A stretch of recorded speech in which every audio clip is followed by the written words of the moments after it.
quelles sont les différentes étapes de création d'une SAS?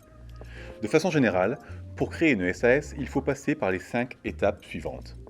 La rédaction des statuts, le dépôt du capital social, la signature des statuts, la publication d'un avis de constitution au journal d'annonce légale, le JAL, l'immatriculation de votre SAS au RCS ou au RM via le greffe et le CFE compétent. Cette étape inclut le dépôt des statuts de la SAS au greffe et la déclaration des bénéficiaires effectifs de la société.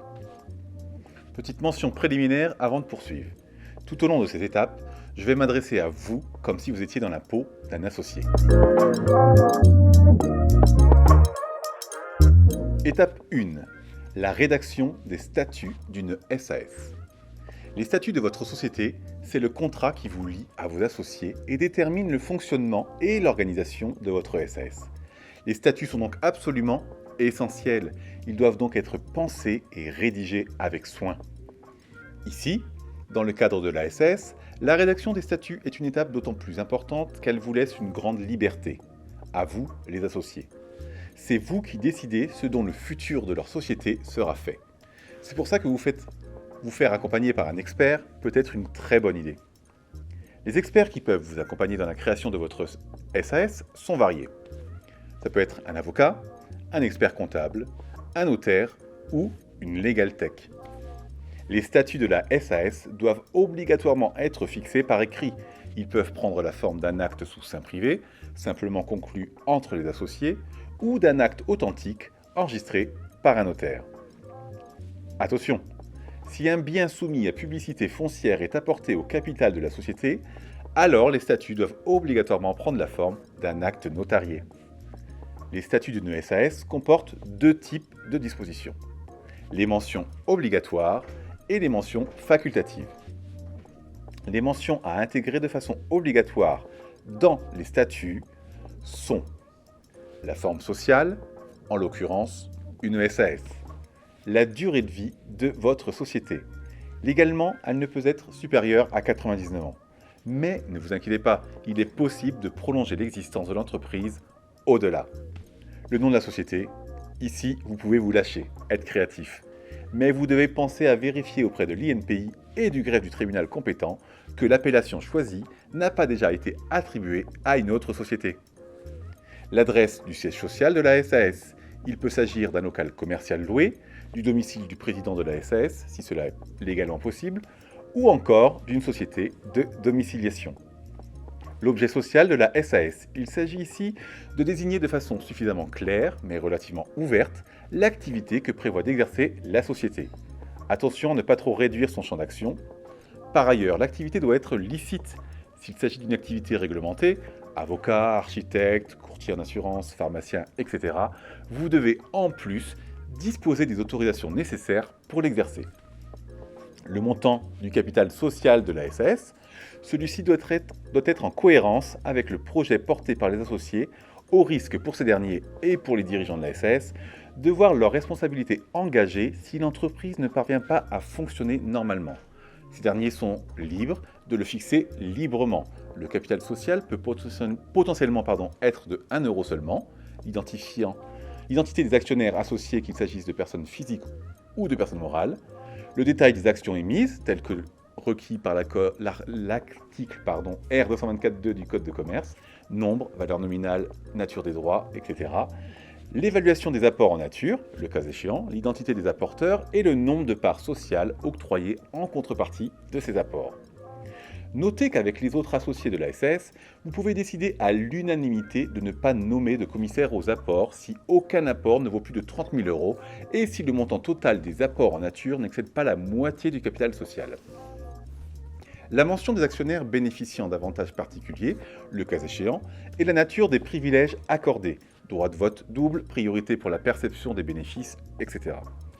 La composition, le fonctionnement et le pouvoir des organes dirigeants, président et directeur ou conseil d'administration, le cas échéant, ainsi que l'identité des dirigeants. L'identité des commissaires aux comptes, si l'intervention d'un CAC est nécessaire, les modalités d'adoption des décisions collectives, les modalités relatives à la répartition du résultat, la constitution des réserves et la répartition du boni de liquidation, et le nombre d'exemplaires originaux des statuts signés. En complément de ces mentions obligatoires, les statuts peuvent comprendre différentes mentions complémentaires en fonction des besoins des associés, comme notamment la date de clôture de l'exercice social, les conditions et modalités liées à la désignation et à la révocation du président, ainsi que les pouvoirs de ce dernier. Si vous et les autres associés souhaitez créer une SAS à capital variable, vous devez introduire dans les statuts une clause de variabilité, indiquant le capital plancher et le capital maximal autorisé. Une clause d'agrément, si vous et les autres associés souhaitez soumettre la cession des actions à l'accord de l'Assemblée. Une clause relative aux modalités de réalisation des éventuels apports en industrie. Une clause actant la reprise des actes accomplis par associé en devenir pour le compte de la société en formation. Et la désignation de l'organe social servant d'interlocuteur au comité social et économique pour les entreprises de plus de 50 salariés. Votre projet de statut en poche, il est désormais temps de passer à l'étape suivante, le dépôt du capital social de votre future société.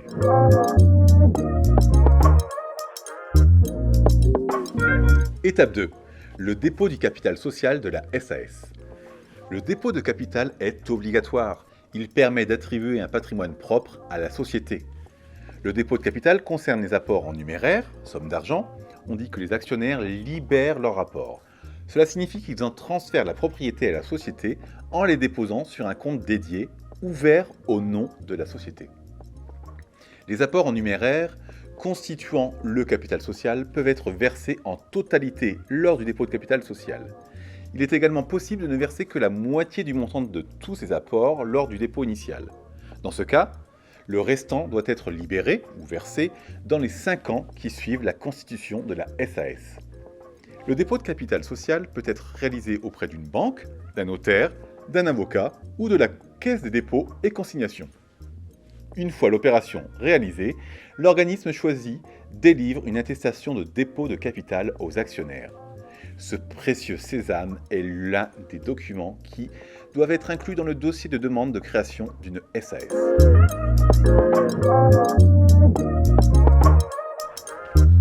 Étape 3. La signature des statuts de la SAS. Une fois le dépôt de capital réalisé, vous et chacun des autres associés, vous devez signer les statuts et faire précéder votre signature de la mention « lu et approuvé ». Vous pouvez vous faire représenter par un mandataire si vous n'êtes pas en mesure de signer vous-même.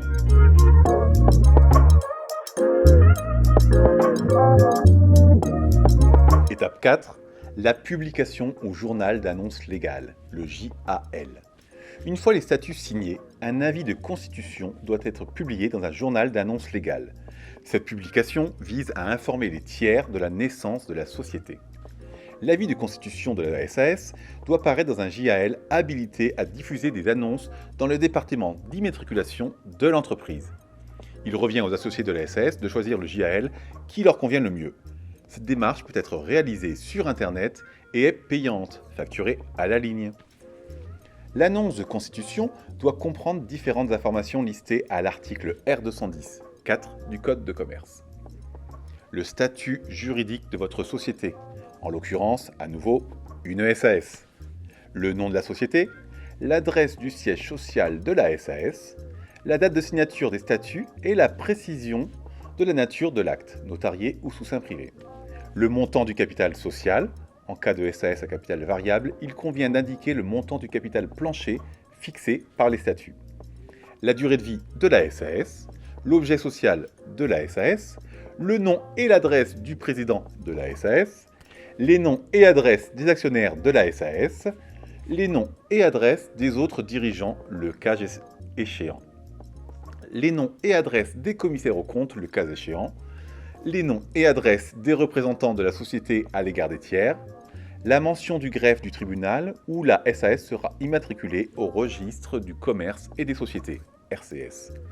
Les conditions dans lesquelles un nouvel entrant peut accéder à l'assemblée d'actionnaires et exercer son droit de vote.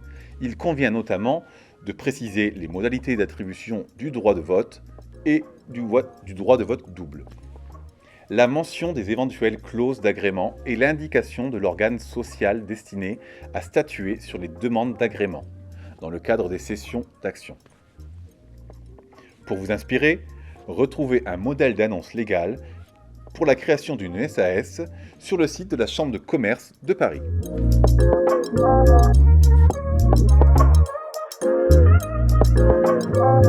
L'immatriculation de votre SAS au RCS. À l'issue de la publication de votre annonce au JAL, vous obtenez une attestation de parution ou une copie de la parution elle-même. Ce document vous sera nécessaire pour procéder à l'immatriculation de votre SAS au RCS. Dépôt des statuts au greffe et autres formalités de création d'une SAS à réaliser via un CFE. Vos statuts signés et votre attestation de constitution en poche, vous pouvez désormais vous lancer dans l'immatriculation de votre société au registre du commerce et des sociétés, le RCS, ou au registre des métiers, RM. Cette étape est essentielle. Ce n'est qu'après l'avoir dépassée que votre société acquiert la personnalité juridique. Elle vous permet également d'obtenir différents éléments, tels qu'un extrait CABIS, votre numéro SIRET, le numéro SIREN, le code APE et le numéro de TVA intracommunautaire de votre SAS. Pour procéder à l'immatriculation de votre SAS, vous devez vous adresser au choix au Centre de formalité des entreprises, le CFE, compétent en fonction du statut juridique de votre entreprise, de la nature de son activité et de son lieu d'établissement. Si vous exercez une activité commerciale ou industrielle, votre CFE sera la Chambre de commerce et de l'industrie, la CCI, du lieu de domiciliation de votre SAS. Si votre activité est artisanale, ce sera la Chambre des métiers et de l'artisanat compétent qui prendra en charge votre demande. Pour une activité agricole, il s'agira de la Chambre d'agriculture. Enfin, si vous exercez une activité libérale, l'URSSAF traitera votre requête à l'INPI via son site officiel qui transmettra votre dossier au CFE compétent, au greffe du tribunal compétent en fonction de la localisation de votre siège social. Ce service est notamment disponible en ligne. À un prestataire tel que ShineStart qui s'occupera d'effectuer les différentes démarches nécessaires à votre place. L'interlocuteur choisi centralisera les différentes formalités auxquelles vous devez vous conformer.